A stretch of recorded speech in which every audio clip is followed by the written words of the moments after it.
coming up this season. Unfortunately, you all came to a no talk called "What is Avant-garde Music?" So I really can't help you.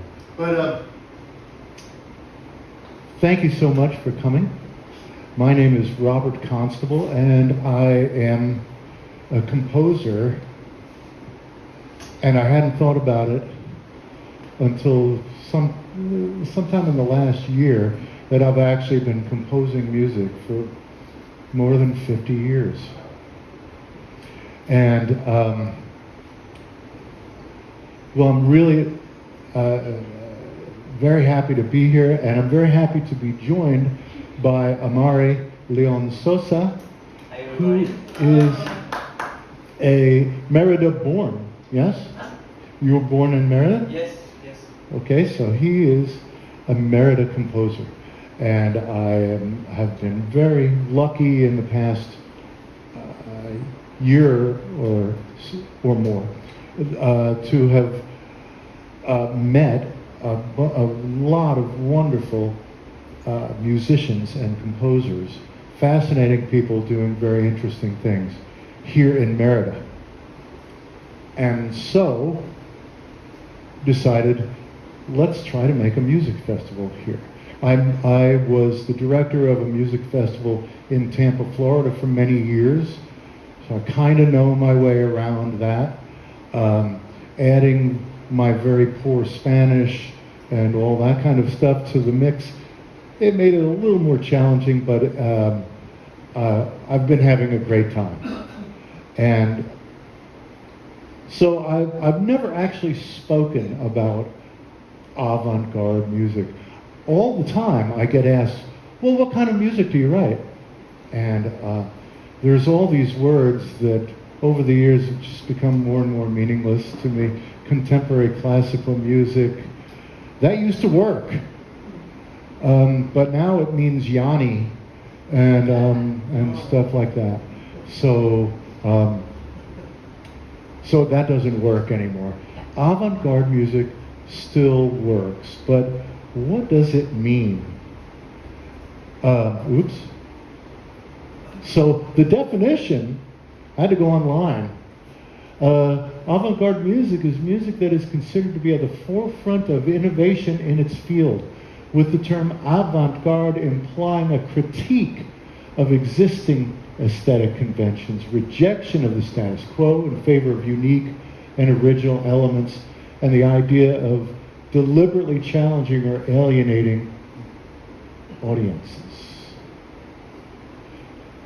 So this really tells you about the intent of the composers. It really doesn't tell you what the music is. But this is where it's born, okay? People who are interested in doing new things. So the word experimentation is in there, all that kind of stuff. And does that feel a little combative to you, or? Not to me. I mean, if you think about the weird sounds that happen in avant-garde music of the 20th and 21st century, some people think that, oh, that's unpleasant. Why are you making me hear that? It's not unpleasant to the composer, or at least 99% of the time, it's not. They're really working with organizing sounds. They don't have to be conventionally beautiful sounds. Was Beethoven an avant-garde composer? Yes, he totally was. He had people walking out of his concerts. He had publishers refusing to publish his pieces because they had very strict conventions then, okay? And the convention is where we start, and I've got to keep an eye on the clock, okay? So what happens at the turn of the 19th to 20th century with composers like Gustav Mahler Richard Strauss, Richard Strauss too, Richard Wagner. These composers and others were taking the idea of tonality and thematic development music. They took it to a limit. If they went one step further, it just wouldn't be tonal music anymore. It just would not be. So young composers at this time would be, this is early 20th century, very early 20th century. We have composers like Debussy, Stravinsky, Ives, Schoenberg. Do you know any of these names? Okay, great. They decided, well, we can't do this anymore. We just have to find a different way. So there's an explosion of methods and aesthetics and procedures to create music that isn't tonal. And all of these biggies, you know, you can see in their early works, they're really trying not to be tonal. But it's not quite working out because their training and everything, you know, music conservatory, conserve, that's what they're doing. Let's learn that Bach, Beethoven, and stuff, which is wonderful. But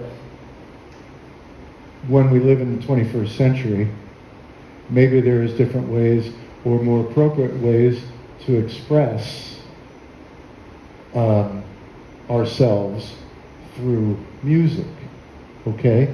The idea of writing a beautiful melody and with harmonies and things like that is a romantic notion. And it doesn't, for me, this is not the expression that I'm looking to create. So all of these guys, and especially Schoenberg, who went on to create the 12-tone music system, his early works, he would literally write music the normal way, and then he would go back and take all the parts out or change all the parts that would make it sound tonal, and he would just change them. And that was his first attempt of making atonal music. Ives, Charles Ives, an American composer, fascinating man, very radical in every aspect of his life. His solution was to have multiple tonalities going on at the same time, 5 or 6 songs playing all together in different keys. This was a sound that he was looking to create, and it was from childhood memories and all that kind of thing. Debussy said, I'm going to rid my music of melodies. I'm going to get rid of melodies. And so he's actually the precursor to something called spectral music. Because what he wound up with were these beautiful, lush, especially in his orchestra pieces, these lush transitions from chord to chord, from color to color in the orchestra. Stravinsky wrote regular music and then cut it up, literally cut it up, laid the pieces on the floor, switched sections around, glued it all together, and you get these crazy juxtapositions in his music that are jolting and leave you with a sense that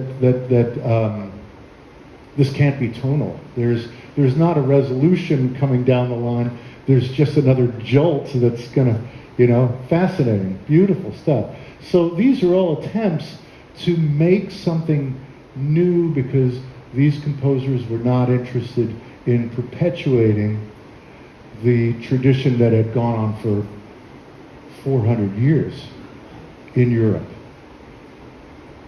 Okay, one thing that happens, I'm going to go faster, because this, I was wondering if I should even do this, but one of the things that Schoenberg did in his work was to create the 12-tone method for composition. There are 12 distinct tones in an octave on the piano, from C, C sharp D, D sharp E, F, F sharp G, so on, up to the octave C. And well, first of all, his idea was, if I make a row, which is an ordering of all of these 12 pitches, if I make a row and I play that row in order, and I don't repeat any pitches or go back and repeat anything until I get to the end of the row, and then I do another row, okay? If I do that, then it can't be tonal, because tonal music really concentrates on, if you're in C, it would concentrate on the notes C and G and F and back to C, always returning to C. So the probability of those three notes is way greater than the other. His 12-tone system made it so that every pitch was equal in its representation.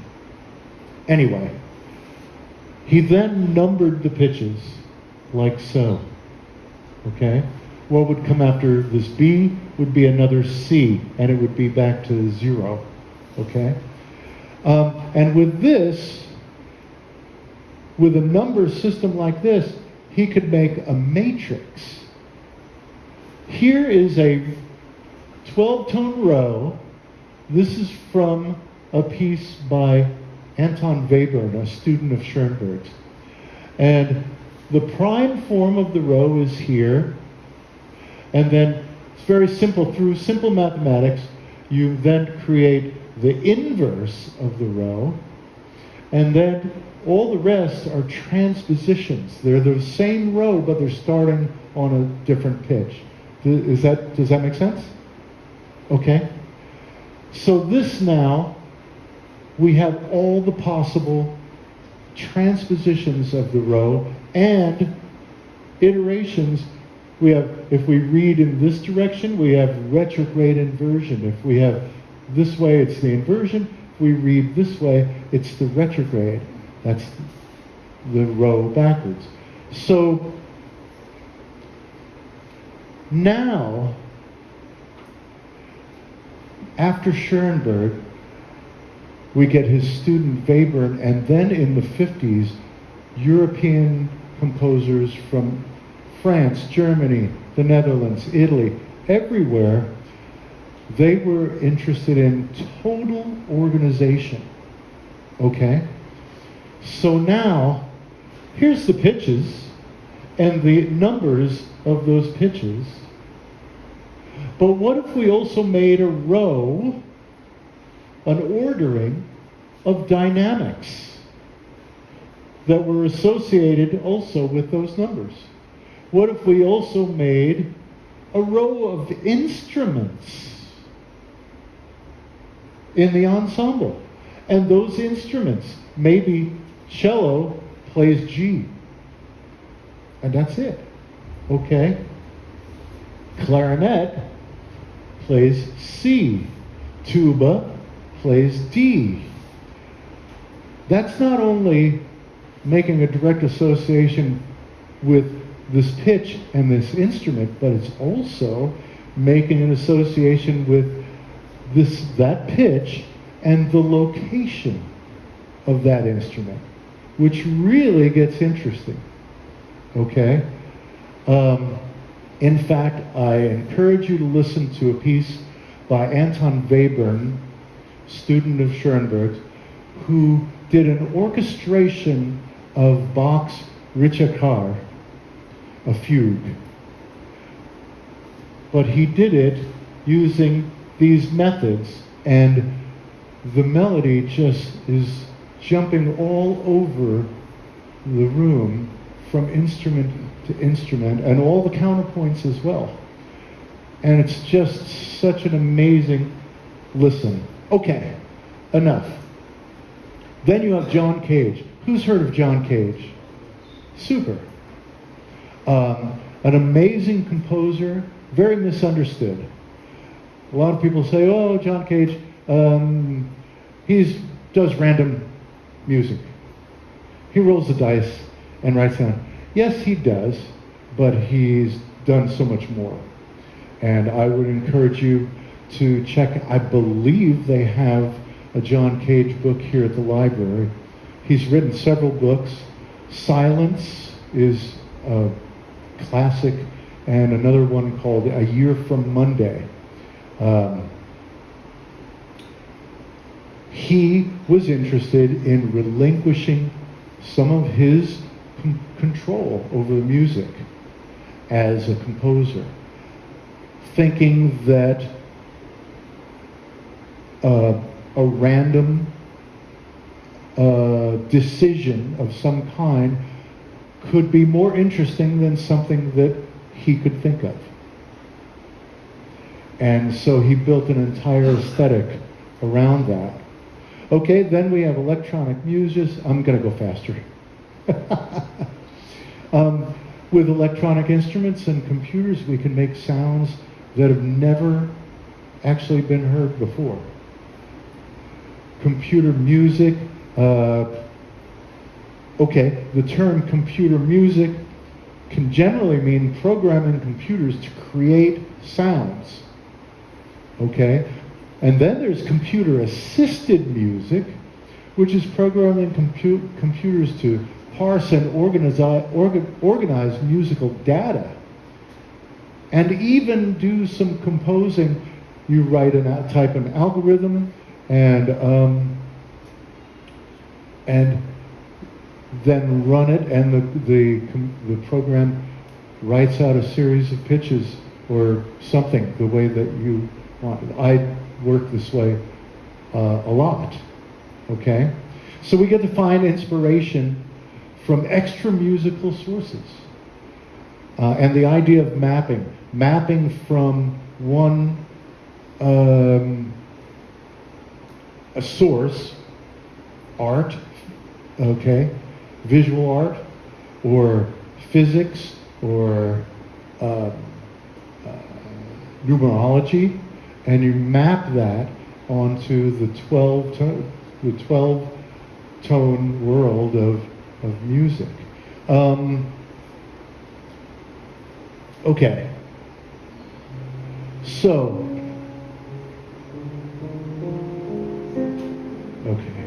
let me go back. I want to play a little bit of my music. This is a piece called Recursion Number 2. I do a lot of experimenting in my music, and the experiments will often happen on the piano. And the piano pieces can be very difficult to play sometimes. But I got very interested in the Fibonacci series, okay, in integer form. So, which is basically A plus B equals C, and then moving it on and on and on. And if you do that in a modulus of 12, okay, because we have 12 pitches on the piano, it creates a series of notes that is exactly 24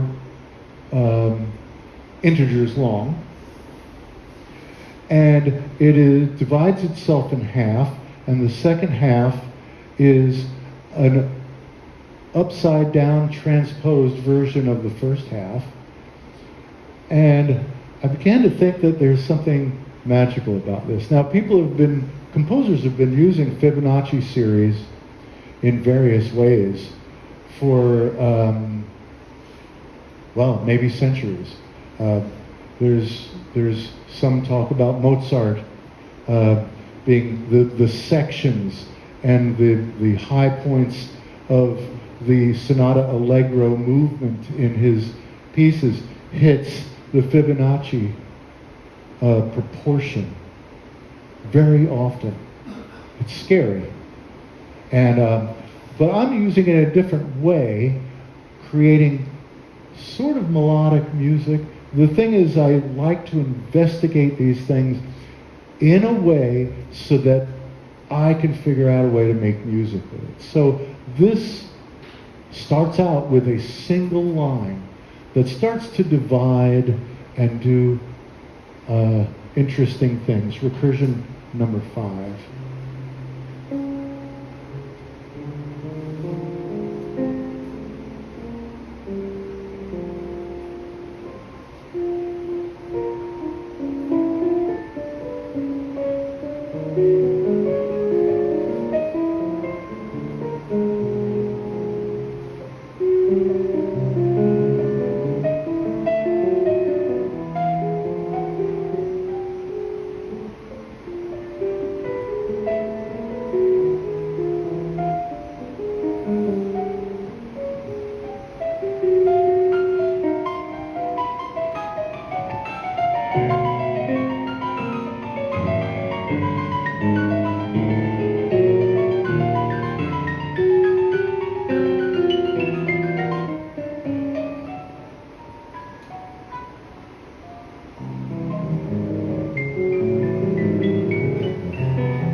Okay. How are we doing on time? 7:26. 7:26? Okay. Good. The most difficult part about this is figuring out how to make it brief. I could talk for a couple hours just on the Fibonacci series. But so these are the investigations that I was doing 25 years ago, 30 years ago. Yes. Okay. Here's another investigation. Long story short, I was lucky to be at get a fellowship at an artist retreat in Florida. And for 5 weeks, I think it was, I had a cabin on a beautiful beach in Minnesota shores. And all I had to do was work on music. That's what the retreat was for. I just was in my cabin working on music and taking breaks, walking on the beautiful beach. And I was really, for some reason just then, I lived in Florida, I don't know how long, but I was just blown away by the skies over the water. And I started to take pictures of the skies at all times of day. I was walking at dawn and dusk and all times. And I started to think of these skies as just finished works, as complete art. And to notice the form in the clouds and the shades of red, blue, and wondering how I could work with that. So I figured out a way, wrote a program that could read through the photos that I took, pixel by pixel. And then I could select what pixels I wanted to use to, those pixels would be turned into sound. And that sound would have a place in the speakers. If it were here, or if it were there, it'd be in a different place, okay? Up, down, high or low, whatever I wanted. I got to sort of be God for a little bit and decide, how does this world work? And so I've done a series of pieces that are just skies, and they're just electroacoustic pieces. And this is one early one. It's very simple. Oops, come on now.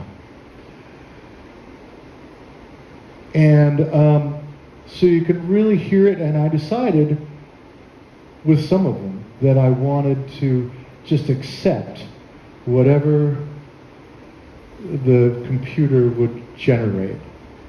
And this was one of those. And I'm going to skip in a bit because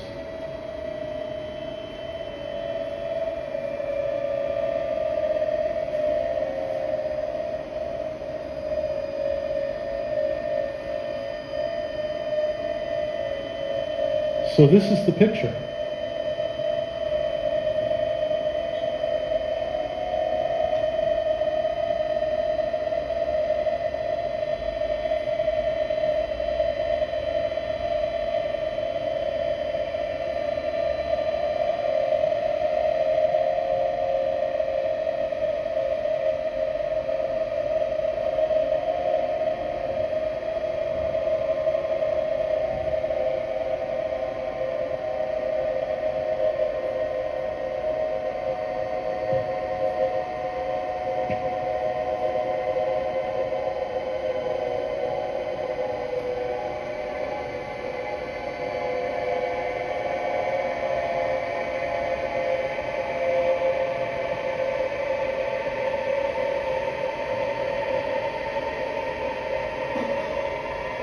Okay, so we're right in this area. Things are getting more dense. And if I were to, I'm going to have to skip ahead. But once we get out here,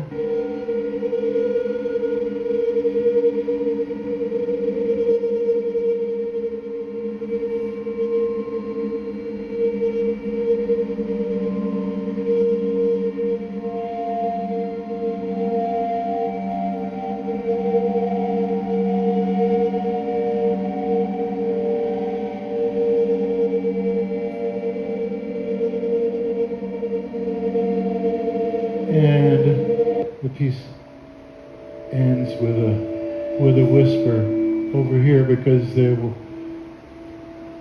colors that I was telling the computer to search for really aren't.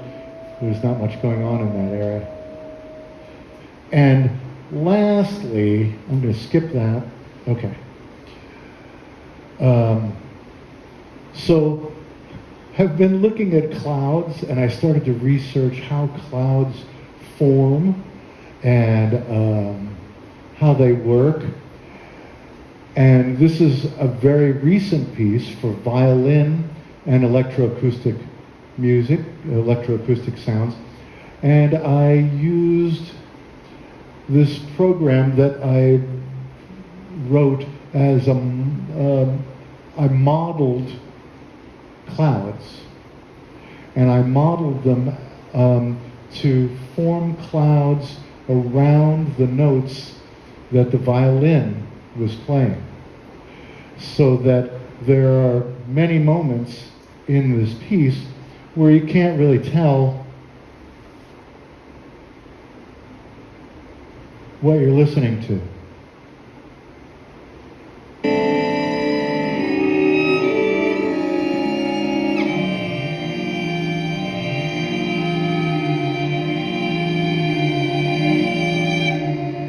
Okay.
And then, in a slightly different way,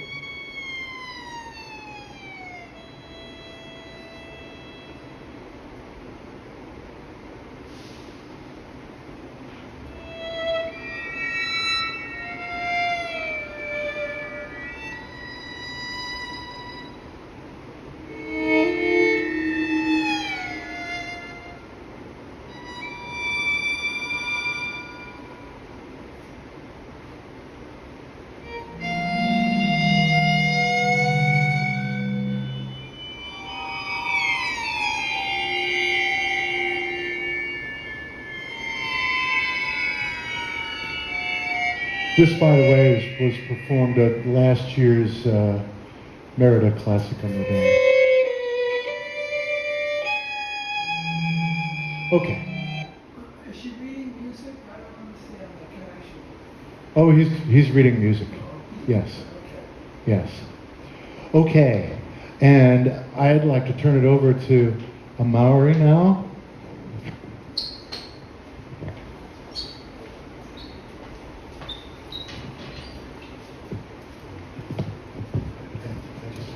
Yes, please.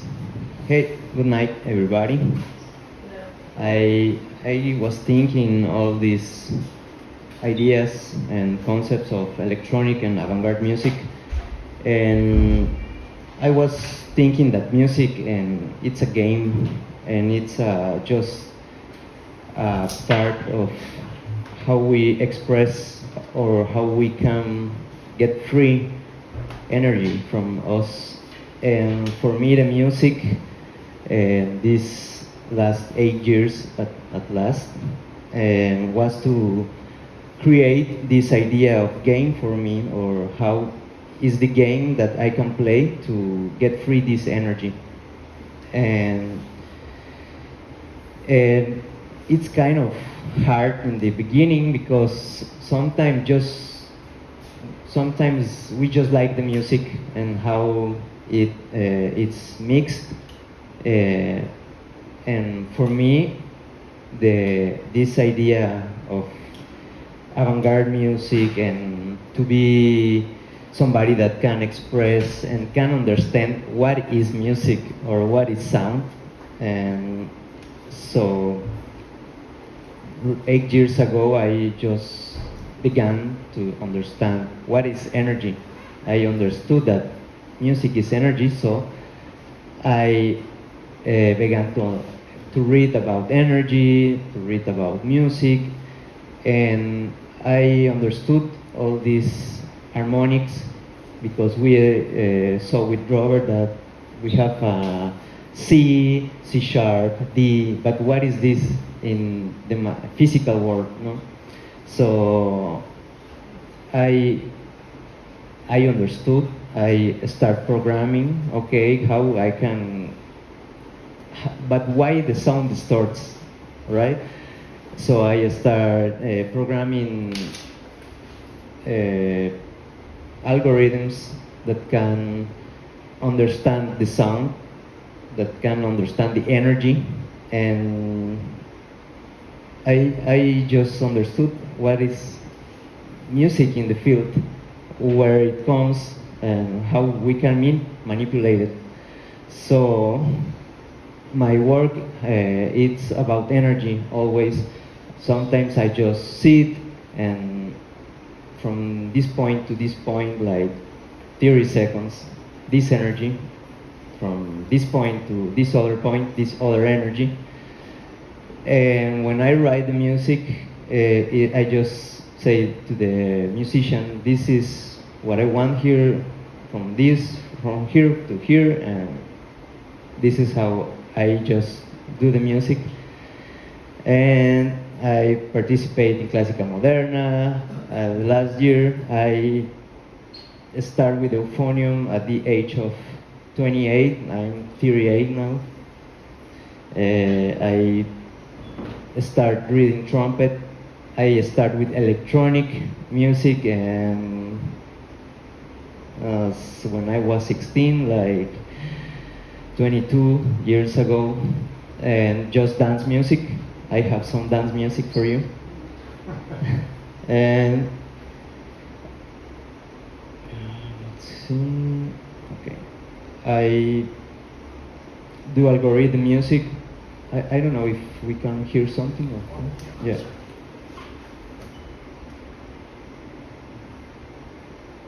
It is on? It should be. Uh-huh, okay. Okay, here we go. And this is part of my work.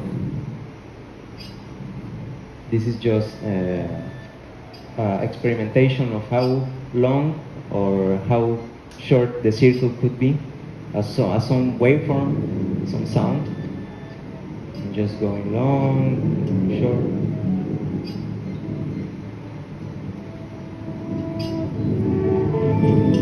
The samples are from the euphonium.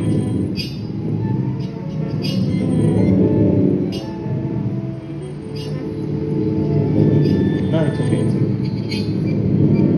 And this is part of the electronic experimentation I do. I will show you some electronic, the dance music.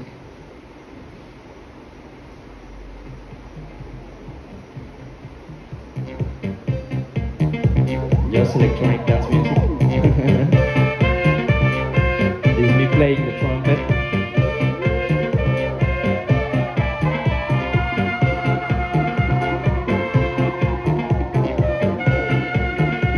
I play like a DJ too.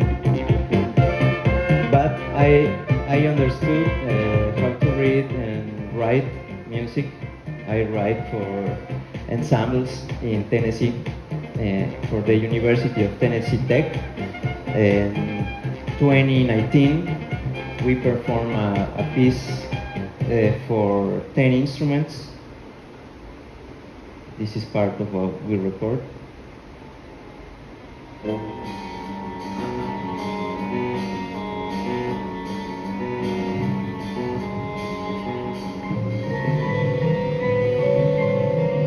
It's kind of avant-garde. We saw some of the names. I play like a collage of Stravinsky, Debussy. I love the music of Debussy, the music of Stravinsky, the music of Maurice Ravel. And again, with this idea of energy, I just put energy or more energy or less energy. I like to play with the dissonant. What Robert was saying about what is pleasant for the public or what is pleasant for the composer. I think this plays between.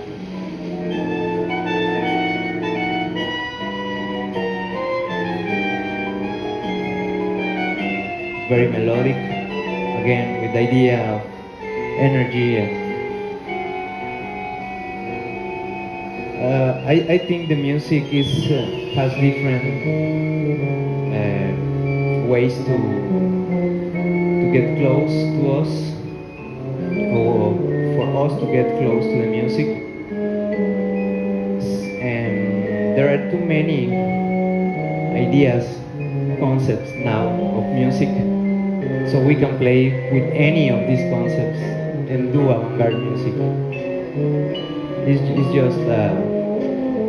just for the human to get free and communicate and express. That's the music for me.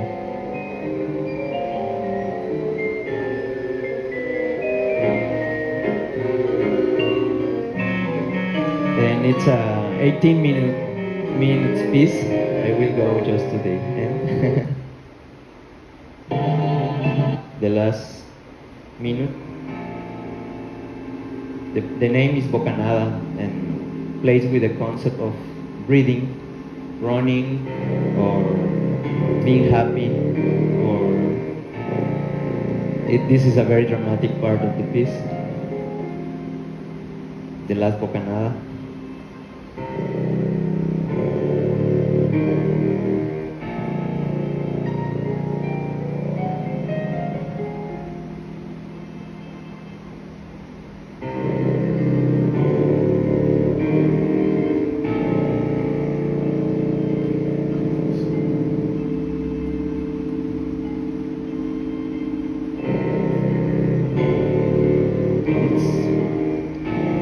Very easy for the musicians because the oboe is just but the concept is what I was just a blur. I was thinking a blur, but that was the thing for the blur.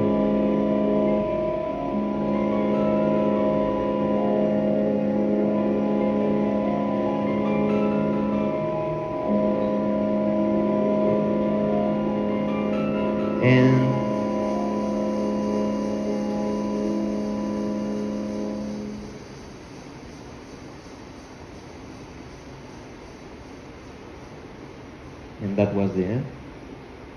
And I prepared something for you. It's for euphonium and electronic.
that's what I do. I play in the symphonic band too.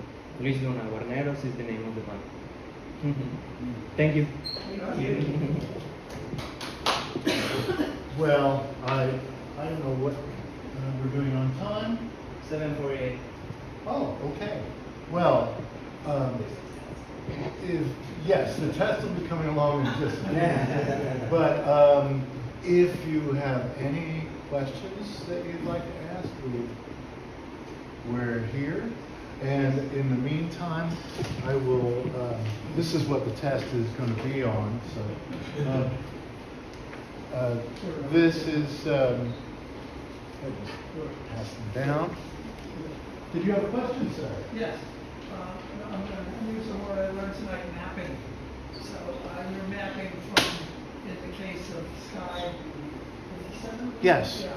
You're mapping from a still photograph From a still to photograph. a temporal piece of music. Exactly. And in between that stillness and then the direction of the time, there's a misconnect in my brain. I know exactly Well, where the two touch points are. it's painfully simple, that one. I started to do other pieces that were a mix of skies, and I was just panning them in and out. But that, we were literally reading that JPEG file from left to right. Reading it. Yes, the pixels, think of the whole photograph as a grid. So you have a y-axis, an x-axis, and a y-axis. So every single pixel has a location that is described by two numbers. Simple as that. And I had adjustments that I built into my program that the data that I could extract from this JPEG was the location, just two integer numbers, 5, 9, that kind of thing, and attached, connected with that location, there was RGB data, red, green, blue data, and if I was looking for, what I would do is search the entire document for colors, and I'd say, well, if this color occurs, this combination, given certain deviations that I built in, if that occurs, then that will indeed, that pixel will be turned into a sound. If not, we're just moving on to the next pixel. And I would do 2 or 3 scans of each, 2 or 3 scans of that photo for different colors, and mix those renderings together. And it was as simple as that. But I began to think of it as okay, you're absolutely right. I'm so glad you said that, because the photo exists outside of time. It's just there. I mean, or is it because you take time to look, to move your eyes over it? I don't know. But but I'm definitely turning it into something that can only exist in time. So yes, there could be a disconnect, but on the other hand, I'm looking for interesting ways to create new sounds, and so that happened. Yes. I was struck by what you said in the beginning about the avant-garde abandoning tonality and the historical reasons for that. I understand. But I wonder what you think of the notion of an avant-garde tonal music. Avant-garde Tonal music. So I'm thinking about minimalist and glass and direct Tchaikovsky, Yes. and Gibbs, and all the took a different kept. You're tone absolutely music. right. So I'm just wondering how you think of that. Well, I have a lot of respect for minimalist. Well, Well, not just the that. minimalist. Yes. My rationale, because I like it, but I like tonal music also, you know. But the minimalist music is not tonal in the classical sense. And when I hear that music, I hear it much more as textures than I do changes in, you know,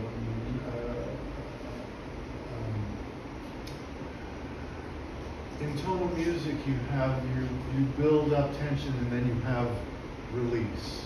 You have dissonance and resolution of that dissonance in a very formal, in a very structured way. And that doesn't happen in most minimalist music. But no, as a student, I had the opportunity to perform in the New Music Ensemble on Steve Reich's piece called Music for 18 Musicians.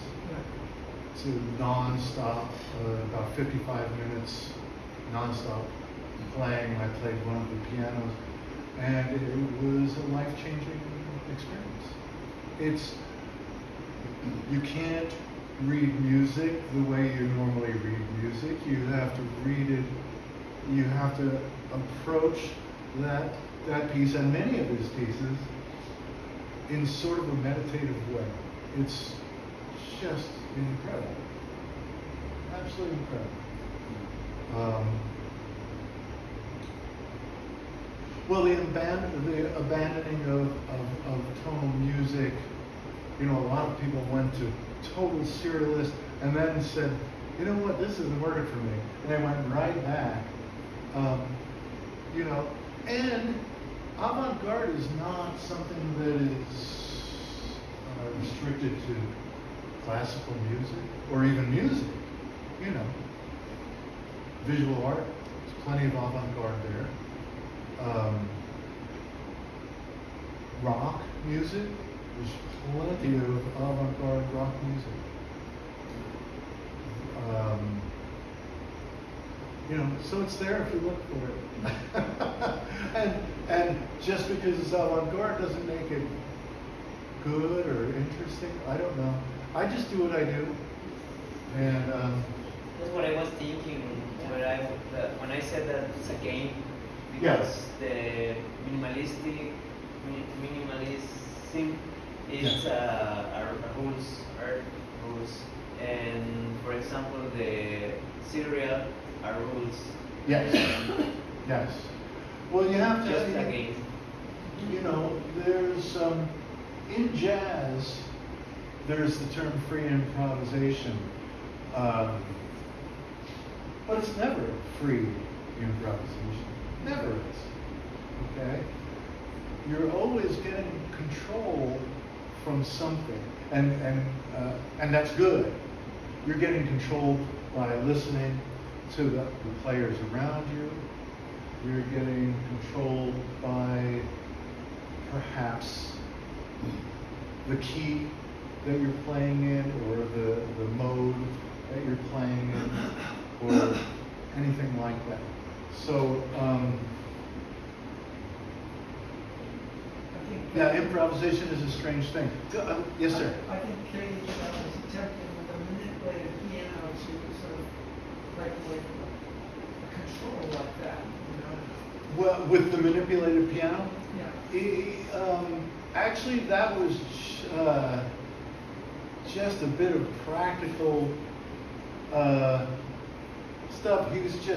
He's an amazing, inventive guy. He was a pianist, earned money playing piano for a dance group. And then, exactly, and he ended up being associated with them for years and years. but they kept on asking, well, we really don't want this piano sound. And so he started sticking things in the strings of the piano and playing it, and before you knew it, he had a percussion ensemble at his fingertips. And those pieces, a long collection of works called sonatas and interludes for prepared piano, is, I think, just a masterpiece. Yes? Yeah, I heard that John Cage interviewed on CBC radio years ago, and one of the things he said was, he made no distinction between sound and music, ambient sound and music. And he said, if you agree with that, you can say yes to that. He said that instead of having to go to the symphony, you have one wherever you are. Yes. Yes. And I have a question for you about avant-garde abstract. I took a philosophy of art course, modernism and modern art years ago, and the course was about the movement away from representation and towards more abstraction, and experimenting with line and color to search for the essence of beauty, visual beauty. I'm just wondering if, in your experience, what's to do with music, you could talk about moving away from tonality and rhythm, melody and things. So, is there something that there's a search for, perhaps some kind of audio beauty, and what would that be? What might audio beauty be? Well, you know, it's funny. It's funny. I've had experiences, even at school, at a conservatory, with student friends, and I remember listening to a piece by György Ligeti, who is one of my heroes, and I was very lucky to get to study with him. And we were listening to this piece, chamber music for 13 instruments, and there was this moment in the piece that really just, I thought it was so beautiful. I was moved to tears. I literally, and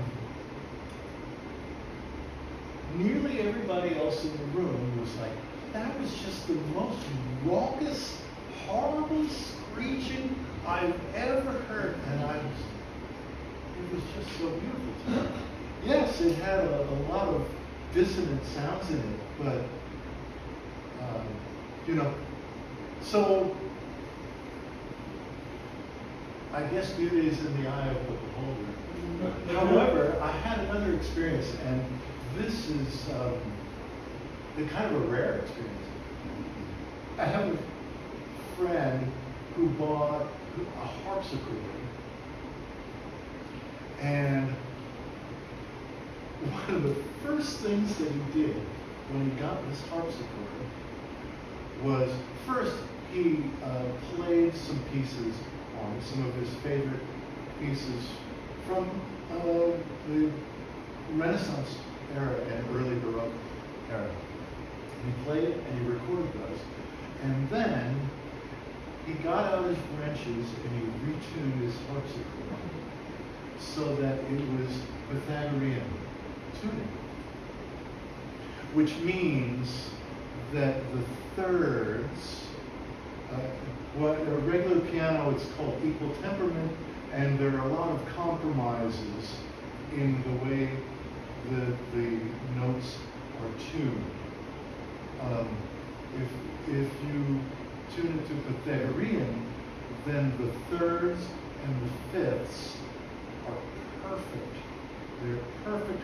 The ratio, 3-2, and you know, that kind of thing, from the fundamental pitch.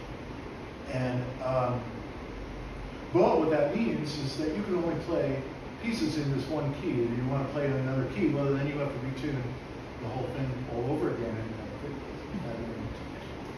So he made these recordings. And so I listened to him first play this Scarlatti Sonata and in equal temperament, and then he played it. Then I listened to the recording of the Pythagorean, and I could not believe how different, and it just sounded clear and well, just beautiful. That was a long time ago, and then after that I read a book. This seems really nerdy, but there are books that are just about the controversy and the battle over intonation and tuning in Europe from the 1500s to mid 1700s. I mean, there was people were just angry and this is wrong and that's. But of course, if you want to be able to sit at a piano and play one piece in D major and another piece in F sharp major, then you have to have equal temperament. And that is a little fudging, and we don't, pianos sound beautiful to us because we can't compare it directly to this other more pure tuning. But when you can, wow, it's just amazing. Robert, you mind if I jump in just a minute? Yes, please. What your topic has really been interesting. Thank you to you both. Very, very good. You should have a hell of a lot more people here. Okay? No, you should do it again. Well, I want to ask a question, and that is, I'm not sure you can define avant-garde music.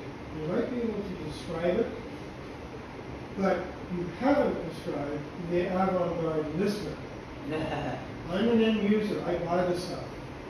Okay? I buy it, and I don't. I stream it. I buy it. I do all of that, and I've had to learn. Awesome. Yeah, I've had to learn what you guys are doing. And the trouble with me is that I hear the thing about style, I hear the thing about energy, and I'm sitting home having a cerveza, and my wife was far more technically trained than me. I'm just having a good time over, a beer. Mm-hmm. So I'm negotiating meaning all the time when I hear this kind of stuff. Like it did with Charlie Parker when he introduced me to bebop. John Cage when he turned around what the canon was.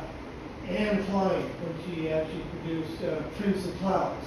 If you don't know her stuff, you should, because she starts with arts, and then she writes music in relationship to it, and then it becomes a total event, the more your word. Yeah.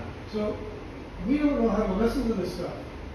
We know how to listen to Beyonce, which she needs to answer we do. No, really.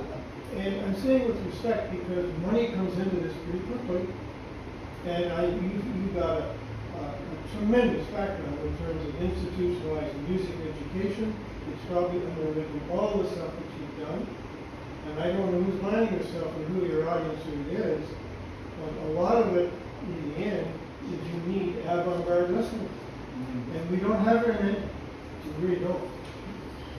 Well, End of speech. Well, thank you for that. I'm so glad that I hope you all enjoy it.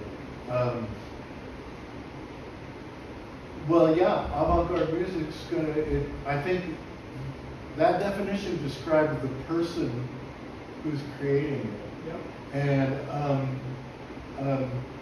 but the music's going to be as different as John Cage, Stravinsky, Debussy. It's going to be as different as all those people because everybody has to find their own way. And I love to get performances.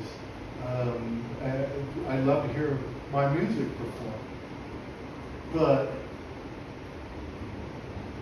it's the doing that I really love. It's just taking an idea and building some sort of weird structure and putting it in time and vibration, and I just love that, you know. And as far as telling you how to listen, boy, I've experimented a lot with that, because in the classical music world, you have program notes quite often. You have a program, and you can read a little bit about the music and then listen. And I truly did experiment, because for the longest time, and maybe I still do it, I believe that I did not want to push the listener's ears in any particular direction. I mean, I really just want them to sit down and listen and decide for themselves. And that's really what John Cage was about. His probably his most famous piece, it's a piece called 4 Minutes and 33 Seconds, which is the original instrumentation was piano. That was the first performance, but it could be any instrument. And the pianist comes out, sits down at the piano, opens the piano lid to uncover the keyboards, and sits silently for 4 minutes and 33 seconds. Divided into 3 movements, mind you. So you say, oh, 1 minute and 20 seconds, and then the first movement is over, I'm closing the cover of the keyboard, open it again, 45 seconds, second movement, and on and on. The idea being, the audience had to sit there and figure out what was musical about this. The music really was any sound that happened to occur in the auditorium. And that's what he wanted to get across. Yeah. For me, again, going back with this thing of the energy, the memories are created with energy. It's a configuration of space and time. I mean, a coordinate. We are in a place, and we have energy. Could be a notice, bad news, good news. It's energy, and this energy, all the energies, everything is a circle, like a bubble. Music is a bubble. The word is a bubble. The ideas are bubbles. And what I mean with this, and for some old native concept, music is from the earth. It's a job of earth. It's not fire, it's not water, it's not earth, it's an earth job. So this, I think what Schoenberg did was, again, just putting a gravity or a memory, some energy, quiet and nice energy. That's the you mean Cage? Yeah, Cage, Oh, sorry, Cage. Cage. And just silence, and that's the memory that he created for a generation. Some musical or not musical memory, and that's the important thing, to create a memory of music that is silence, and that happened in the earth with these energies all the time. The energies just are abstract, but create like music. So how to interpret it, or how to understand, or how to be the avant-garde public is just with the energy. You can feel the mind, the ideas are energy, at least the musical ones. So we can get into these bubbles. Some are big, small ones like the pop music, or or Beyonce is a small bubble. But to understand avant-garde music, it's a bigger bubble. It's a bigger memory, lost, kind of lost, because we have like the trees, a memory with the Beatles and the mass media, television, that is Presley. That's the cage age. That's the cage age. And we get divorced from avant-garde, meaning that it's just energy, not avant-garde. It's the energy that cage has to do the music in it. And that's the other side with Elvis and Beatles, and that even in those places, avant-garde, again, the energies has to explore. Just to add to that, one little tidbit, energy has matter and it has weight.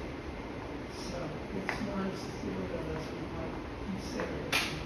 It's actually stuff. Yes. All right. Any other questions? That was great. Thank you so much. Okay. Does everybody have one of these?